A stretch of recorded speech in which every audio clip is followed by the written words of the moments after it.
Good morning, Kentuckiana. Thank you for waking up with us this morning. It is 7 o'clock on your Sunday morning. I am Gabriel Gonzalez. We are glad you're here. Well, today is a weather impact alert day because of severe storms heading our way this evening. And we've already seen some rain this morning. Right now, we are joined with meteorologist Kevin O'Neill to tell us what we can expect for your Sunday. Hey, Kevin. Yeah, hi, good morning to you, and good morning to you as well. It's my WHAS 11 debut. I typically have a pretty sunny disposition, highly caffeinated individual, but I'm going to dive right into it and talk about some strong to severe storms which are anticipated for our entire viewing area tonight. Your daytime plans are a go.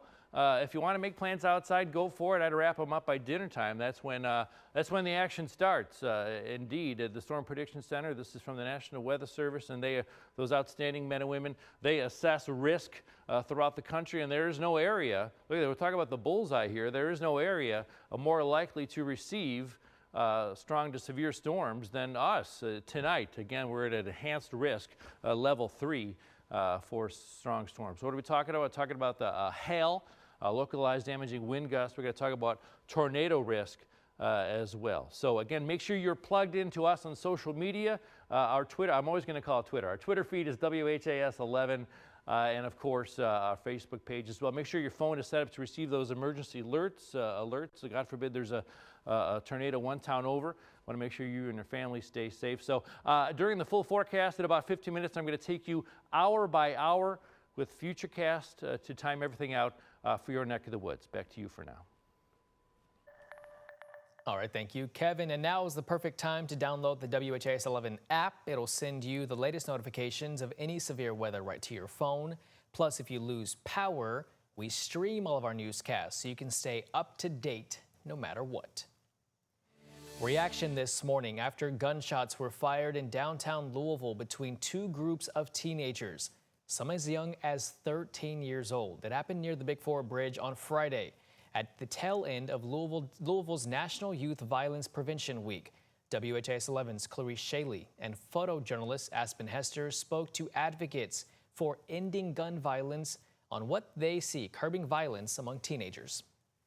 I was just not surprised. Kenneth Forbes, the founder of Mothers of Murdered Sons and Daughters of Kentucky, a group against gun violence, reacting to a violent night near the Big Four Bridge Friday evening. Police say two groups of teens and young adults shot at each other and fled the area. Officers arrested 3 teenagers as young as 13 and seized a gun. It happened while downtown was busy with people at events. And I think a lot of this trauma over the course of the years does have an effect on how the kids are responding right now. Forbes says the issue with youth violence has been consistent and is leading to second-generation homicide, saying he's going to funerals of kids who are killed by gun violence just like their parent. At the Crown Plaza, just north of the airport. Businesses, organizations, and young people all are coming together to celebrate a week-long effort to end gun violence in Louisville. Led by the Metro Youth Cabinet, events were planned across the Metro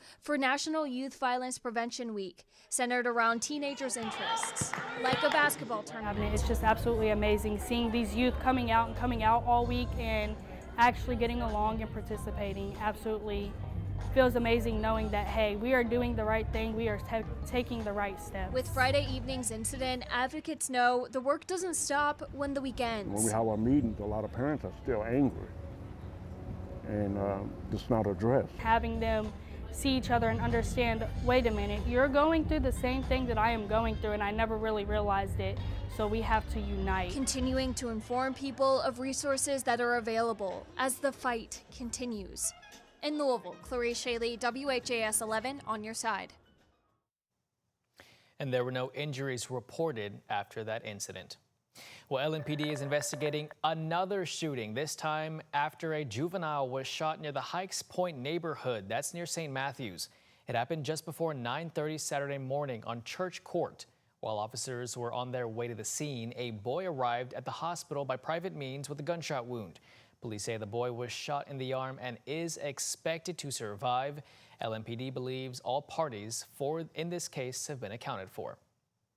The Hardin County Sheriff's Office is investigating a deadly crash involving 4 juveniles. The Sheriff's Office said they responded to the crash just before 2:30 on Saturday morning on St. John Road. Police say a teen was driving east on the road but lost control and rolled over. That teen was ejected from the car, airlifted to Louisville, and is currently in critical condition. Another teen was also ejected from that car. That person died at the scene. 2 other juveniles were in the car and suffered minor injuries. Officer Nick Rodman was honored by LMPD members along with family and friends. Officer Rodman died 8 years ago in the line of duty.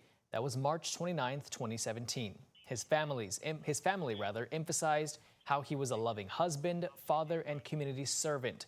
Rodman's wife, Ashley, said that his legacy continues to make an impact even today. So much good has been done in the Louisville community in honor of Nick through the foundation we created to carry on his legacy. It is bittersweet, but I know it is something he would be proud of.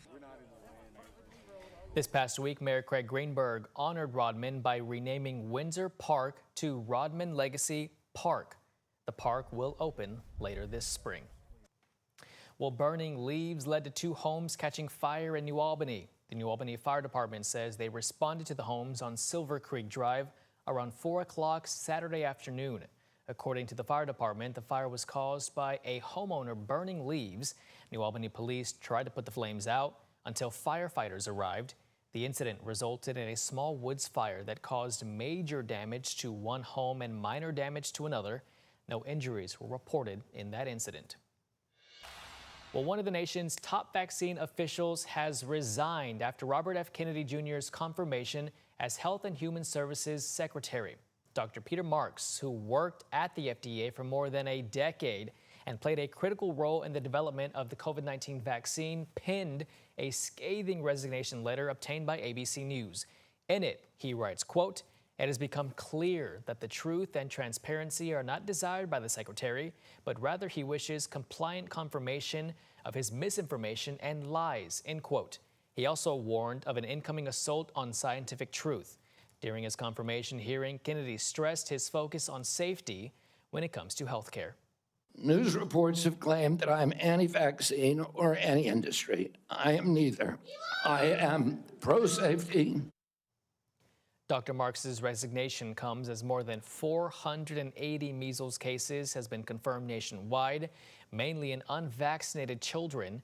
It also comes as RFK Jr. promised more cuts at the Health and Human Services Department, with thousands of employees bracing for layoffs.